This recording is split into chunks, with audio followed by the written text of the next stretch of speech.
Hello everyone, it's Shane Kanto, your Wasteland reviewer, and I'm here to review 10%. And this is a AMC Plus series, at least here in the US, and focuses on a talent agency in London after the patriarch of it no longer can lead the way. So his son, played by Jack Davenport, playing Jonathan Nightingale, takes over. But when they do a merger with an American company, all things get shaken up, and you have this whole entire office full of characters who all have their own personal journeys and investments and just a whole lot of things to balance here. And in general, I think this is a really enjoyable show. And I think one of the big things about the series is it has a nice wit about it. So, like, even when you're trying to balance a whole bunch of different storylines, there's always fun along the way. There's snarky comments, there's sarcasm, there's like just quips flying all around, and you have fun with it. You enjoy that.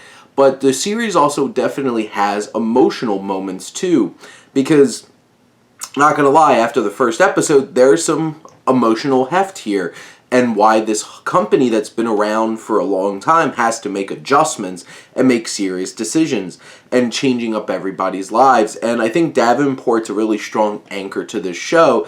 I've been a fan of his since his days in Pirates of the Caribbean movies. He's James Norrington. I don't think he ever got like enough attention because, you know, he's definitely by far not the biggest name in those movies, but I think he does a really fine job, and in this, I think he gets a chance to really sink his teeth into things, and he's dealing with a lot.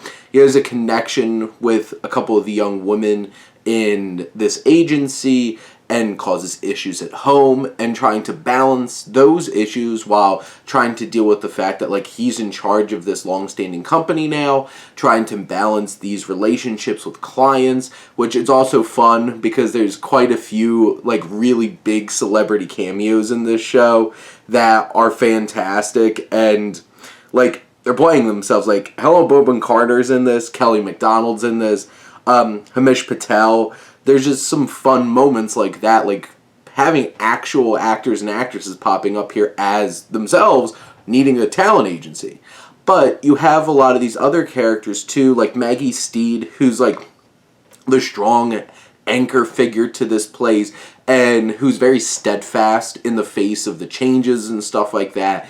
And, you know, the new partners led by this young American woman comes swooping in. Chelsey plays Kirsten First, and they're there obscenely late. And you have Maggie Steed's character, Stella, just like, I'm going home.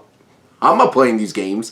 And she brings that kind of character to the show. But then everybody else, you have such a great cast of Lydia Leonard as Rebecca. She's one of my favorite characters, and I think she has a lot of interesting things to do in this show, especially with her connection that she develops with one of their clients, who's a screenwriter and director, and you have Prasanna Puwanarajah, who gets a lot of fun moments, and including in the like climactic season finale of the first season, he has a fun adventure that he has to go on, bringing this James Bond in for this big meeting, and that turns into a whole entire thing.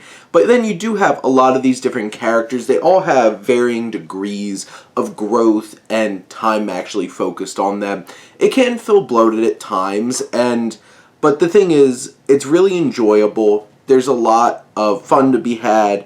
You have Tim Mvinnerny, who plays Simon, who's like one of their oldest clients, and he has a lot of anxiety, and I appreciate that the show balances the different aspects and perspectives in this situation, because you do get like the grunt workers, you do get the higher ups, you get the clients, like the actual actors, and he's one of the big ones that you spend a lot of time with and get a connection with. But in the end, I think this is a really strong first season. It's a strong offering for AMC Plus, and I'm definitely interested in watching it, even though it's such a pain in the butt, because AMC Plus's interface is horrible. But it's worth the frustration.